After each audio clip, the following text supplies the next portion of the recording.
C'est une peine d'une exceptionnelle sévérité. C'est une peine exceptionnelle puisque la rétention de sûreté n'a été que très peu prononcée par des cours d'assises. C'est une peine qui n'a pas de fin et les mesures de rétention de sûreté m'apparaissent comme des mesures exceptionnellement liberticides. Ça veut dire que la Cour a considère que Tony Meillon est dangereux et que même après les 22 ans de sûreté, il faut s'assurer qu'il ne commette pas de récidive. La Cour considère qu'à l'issue de l'exécution de la peine de sûreté, Tony Meillon devra faire l'objet d'expertise psychiatrique et de l'évaluation par une commission pluridisciplinaire pour savoir s'il doit être orienté vers un centre de rétention de sûreté. On est là dans quelque chose d'extrêmement lointain, d'extrêmement prédictif et qui donne probablement aux experts psychiatres un pouvoir extraordinaire. Ça veut dire qu'il sortira un jour, qu'il retrouvera la liberté ou pas? Il m'est bien sûr impossible de savoir si M. Meillon retrouvera la liberté un jour et s'il sortira vivant de la détention. On est dans une situation où bien évidemment personne ne peut prédire l'avenir. On peut penser que Tony Meillon a en tout cas vu son destin complètement basculer avec ce verdict. C'est une peine exceptionnelle, la trouvez-vous juste? Je ne fais jamais de commentaires sur les peines et encore moins quand je suis l'avocat d'une partie civile. Sur la peine de sûreté. On est dans une situation tout à fait exceptionnelle.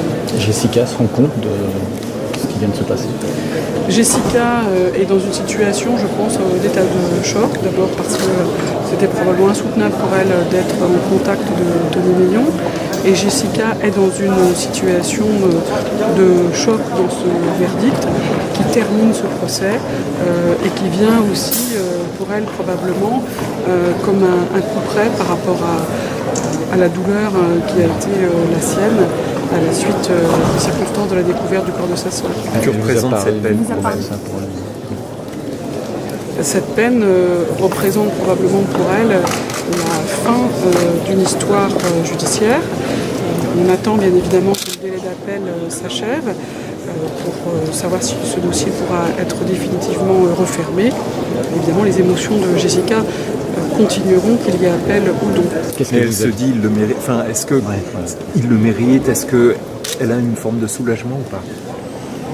Jessica peut être soulagée que ce procès se termine. Après, sur la peine, je pense que les parties civiles ne doivent pas penser à la peine, mais qu'elles doivent penser à ce qui a pu se dire dans le procès et laisser à l'avocat général et au parquet la question de la peine. Qu'est-ce qu'elle vous a dit? Vous l'avez eu au doux? Jessica est soulagée que l'audience soit terminée. On peut être soulagé aussi que Tony Meillon soit venu tous les jours de son procès et que ce procès ait pu se tenir sans incidents particuliers et dans une sérénité des débats. Merci. Merci beaucoup. Merci.